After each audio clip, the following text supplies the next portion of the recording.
نے وہ خواب دیکھ لیا تھا کہ ایک ستارہ اٹھے گا اور پھر وہ گرے گا تو میری ساری سلطنت کو تباہ کر دے گا۔ نجومیوں سے اس نے پوچھ لیا، اس نے کہا کہ ایک بچہ پیدا ہوگا جو تیری سلطنت کو تباہ کرے گا۔ چاہیے تو یہ تھا کہ وہ توبہ کرتا، لیکن اس نے کیا کیا کہ اس نے بچوں کو قتل کرانا شروع کیا۔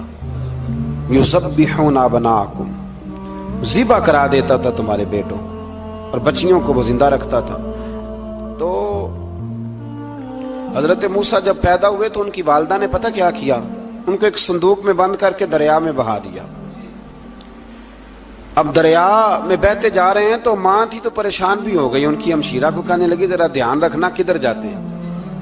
حضرت موسیٰ علیہ السلام دریا میں بہتے بہتے نا فرعون نے نا دریا کے کنارے مکان بنایا ہوا تھا۔ آپ کو پتہ ہے بادشاہوں کا ذوق ہوتا ہے، آج کل ہمارے جو حکمران ہیں انہوں نے اس کا نام فارم ہاؤس رکھا ہوا ہے، میرا فارم ہاؤس، اور پرانے زمانے میں لوگ ڈیرا کہتے تھے۔ تو اس نے بھی اس طرح کا فارم ہاؤس بنایا ہوا تھا۔ وہاں پہ حضرت موسیٰ علیہ السلام تیرتے ہوئے تابوت کے اندر صندوق کے اندر جا رہے ہیں۔ فرعون اور ان کی بیوی حضرت آسیہ بے اولاد تھیں، بڑی تڑپ تھی بیٹے کی، وہ بھی وہاں کھڑی تھی۔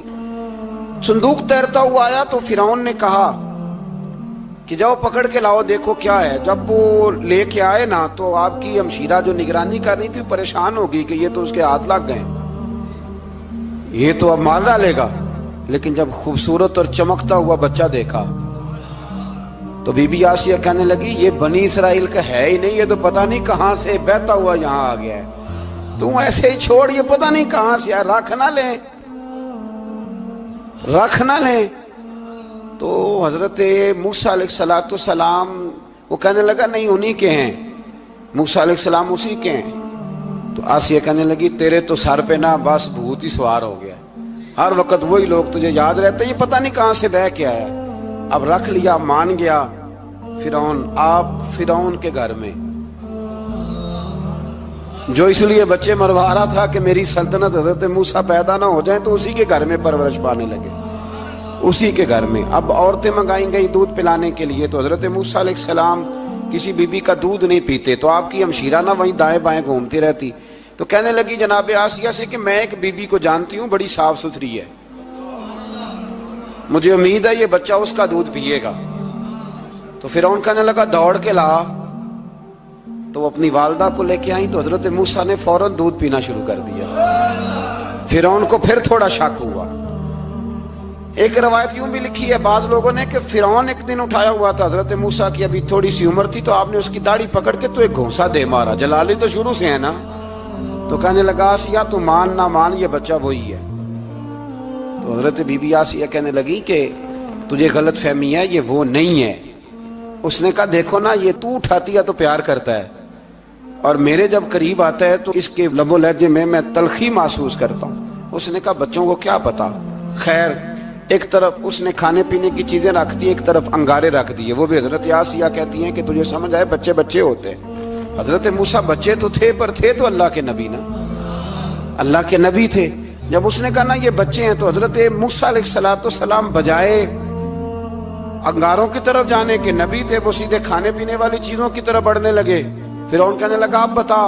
اللہ تعالیٰ نے حضرت جبریل کو بھیجا، انہوں نے کہا ادھر نہیں جانا آپ ادھر جائیے۔ تو آپ آگ کی طرف گئے اور ایک کوئلہ اٹھا کے زبان پہ رکھ لیا۔ تو آسیہ کہنے لگی سمجھ آئی، بچے کو کیا پتا کدھر جانا ہے کدھر نہیں جانا، اگر وہ اتنا ہی خیال ہوتا وہی بچہ ہوتا تو آگ۔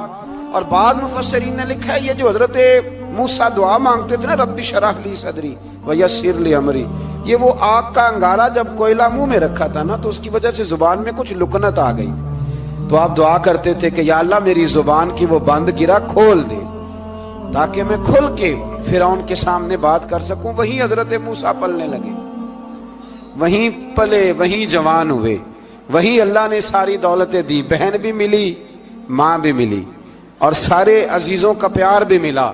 اسی گھر کے اندر اللہ نے پرورش کر کے فرعون کے ظلم سے بنی اسرائیل کو نجات عطا فرمائی۔ موسیٰ پھر فرعون کے گھر میں پلنے لگے، اور جب جوان ہو گئے تو فرعون کے ہاں جو ظلم ہوتا تھا حضرت موسیٰ اس پر بول پڑتے تھے، جلال فرماتے۔ تو فرعون پھر ناراض رہنے لگا، یہاں تک کہ اس نے آپ کو نکال دیا، آپ تشریف لے گئے وہاں سے۔ تو حضرت موسیٰ ایک دن شام کے وقت دوبارہ آئے بستی میں، لوگ سوئے ہوئے تھے، تو دو آدمی، ایک بنی اسرائیل میں سے اور ایک فرعون کی اپنی قوم میں سے، وہ دونوں آپس میں جھگڑ رہے تھے۔ لیکن وہ جو حضرت موسیٰ کی بنی اسرائیل کی قوم کا شخص تھا، اس پر وہ قبطی، وہ جو فرعون کے قریبی لوگوں میں سے تھا، وہ ظلم کر رہا تھا اور بوجھ اٹھانے کی بات کر رہا تھا۔ اب اس نے حضرت موسیٰ کو پکارا کہ یہ دیکھیں میرے ساتھ کس طرح کی بات کر رہا ہے، تو حضرت موسیٰ کا ارادہ بھی نہیں تھا، آپ نے بس اس کو سمجھایا، پر کچھ لوگوں کو سمجھ، تو حضرت موسیٰ نے پھر ایک مکہ مارا، ایک گھونسا مارا، صرف ایک ہی۔ یہ کئی تگڑے اور دلیر اس طرح کے بھی ہوتے ہیں کہ گھونسا ایک بھی برداشت نہیں کرتے، وہ ایک مارا، آدمی دھڑام سے زمین پہ گرا اور ماری گیا۔ حضرت موسیٰ کا ارادہ نہیں تھا لیکن وہ مر گیا۔ حضرت موسیٰ علیہ السلام نے اس بات پر اپنے رب سے استغفار بھی فرمائی، قرآن کہتا ہے کہ انہوں نے معافی چاہی کہ اللہ میرا ارادہ نہیں تھا۔ بہرحال اگلے دن نا حضرت موسیٰ دوبارہ آئے، وہ سنا کرتے تھے نا ہم کہ بیوقوف دوست سے عقل مند دشمن بہتر ہوتا ہے، وہ کم از کم دشمنی تو عقل مندی سے کرتا ہے نا، لیکن جو بیوقوف دوست ہو بیوقوف۔ حضرت موسیٰ دوبارہ آئے تو وہ بنی اسرائیلی اگلے دن کسی اور سے جھگڑا کر رہا تھا، پھر اس نے مدد کے لیے پکارا تو حضرت موسیٰ کہنے لگے مجھے لگتا یہ ہے کہ تیری عادت ہے، تو خود بڑا جھگڑالو ہے، تو نے روز نیا جھگڑا شروع کیا ہوتا ہے۔ حضرت موسیٰ جب اس کی طرف بڑھے نہ ڈانٹنے کے لیے تو اس نے شور کرنا شروع کر دیا، کہنے لگتا ہے جس طرح آپ نے اسے کل قتل کیا تھا مجھے بھی قتل ہی کریں گے۔ یہ انسانوں کا مزاج ہے کہ آپ جب تک کسی کے طبیعت کے مطابق چلیں گے وہ راضی رہتا ہے، اور ذرا آپ اس کی طبیعت سے ہٹتے ہیں تو وہ شور کرتا ہے۔ اس نے کہا جی آپ مجھے بھی لگتا ہے ماریں گے۔ حضرت موسیٰ کلیم اللہ علی نبینا علیہ السلام کے بارے میں جب اس نے شور کیا تو بات پھر فرعون کے دربار تک گئی، وہ تو پہلے ہی بہانہ تلاش کر رہا تھا۔ اس نے کہا ڈھونڈو، پکڑو اور معاذ اللہ شہید کریں گے۔ کسی نے آ کے خبر دی کہ آپ جہاں سے ہجرت کر جائیں، اس لیے کہ آپ کے لیے یہاں حالات درست، اور بھائی یہ چھوڑ دیا کریں بات کہ فلاں آدمی کے حق میں فلاں جگہ حالات کیسے خراب ہوئے، تو نبی کریم علیہ السلام مکہ چھوڑ کے کیوں آئے؟ حضرت موسیٰ علیہ السلام نے ہجرت کیوں فرمائی؟ یہ ایک ایسی عجیب بحث ہے جس کو لوگ بلا وجہ چھوڑ دیتے، بلا وجہ چھیڑ دیتے ہیں۔ اور بالخصوص ایک خاتون نے ایک دفعہ مجھے پیغام دیا تو میں بڑی اس کی بات سن کے مجھے عجیب لگا۔ وہ کہنے لگی کہ دوسری جگہ میری شادی ہوئی ہے، مجھے طلاق ہو گئی تھی، تو مجھے ایک تانا روز سننے کو ملتا ہے تو اتنی اچھی ہوتی تو وہاں نہ رہ لیتی۔ تو بھئی یہ کوئی تانے والی بات ہے؟ کوئی ضروری ہے کہ بیوی غلط ہوتی ہے تو طلاق ہوتی ہے؟ اللہ کے محبوب علیہ السلام کی دو صاحبزادیوں کو ابو لہب کے دو بیٹوں نے طلاق بھیج دی تھی، کس کی غلطی تھی؟ تو آپ کیا کہہ سکتے ہیں یہاں کیوں طلاق؟ تو اتنی جلدی بات تھوڑی کر دیں گے آپ، تھوڑی احتیاط فرمائیں بولنے میں۔ تو حضرت موسیٰ علیہ السلام وہاں سے نکلے اور آپ مدین کی طرف چلے گئے۔ مدین وہ علاقہ تھا جہاں فرعون کی حکومت کوئی نہیں تھی۔ حضرت موسیٰ جیسے ہی وہاں پہنچے تو ان کے اندر ایک جذبہ تھا، ظلم ہوتا نہیں دیکھ سکتے تھے۔ جب وہاں پہنچے تو انہوں نے دیکھا لوگ اپنے اپنے جانوروں کو گھاٹ پہ پانی پلا رہے ہیں، اور دو خواتین ہیں وہ بالکل پیچھے کھڑی ہیں۔ تو حضرت موسیٰ کلیم آگے بڑھ کے کہنے لگے تم کیوں نہیں پانی پلاتی؟ تو وہ کہنے لگی ہمارا بھائی کوئی نہیں، باپ ہمارا بوڑھا ہے۔ اللہ اکبر۔ مجبوری یہ ہے، ہم ہیں بھی پردہ دار گھرانے کی، مجبوری ہماری یہ ہے کہ جب تک یہ سارے لوگ پانی پلا نہیں لیں گے اتنی دیر تک ہماری باری نہیں آئے گی۔ تو حضرت موسیٰ کلیم اللہ علیہ السلام فرمانے لگے اچھا یہ بات ہے تو جانور مجھے دو۔ وہ ہو یہ رہا تھا کہ چونکہ مرد پانی پلا رہے تھے تو اور جتنے بھی مرد آتے جاتے تھے وہ گھستے جاتے تھے اور عورتیں بیچاری کھڑی تھیں۔ حضرت موسیٰ جھٹ سے آگے بڑھے، پیچھے ہٹو۔ ان دو خواتین پاک باز عورتوں کے جانوروں کو پانی پلایا اور پھر آپ دوبارہ وہیں بیٹھ گئے۔ وہ بیویاں جلدی جلدی گھر گئیں، جا کے اپنے والد سے کہنے لگی ابا جی کمال ہو گیا، اس بستی میں ایک ایسا آدمی ملا ہے جو عورتوں کی طرف دیکھتا ہے تو نیکی کرنے کے لیے آگے بڑھتا ہے، جو مجبور اور بے کس کے لیے اچھے جذبات رکھتا ہے۔ فرمایا جلدی لاؤ۔ کچھ مفسرین اور طرف بھی گئے ہیں لیکن جمہور نے لکھا ہے کہ وہ حضرت شعیب علیہ السلام تھے۔ حضرت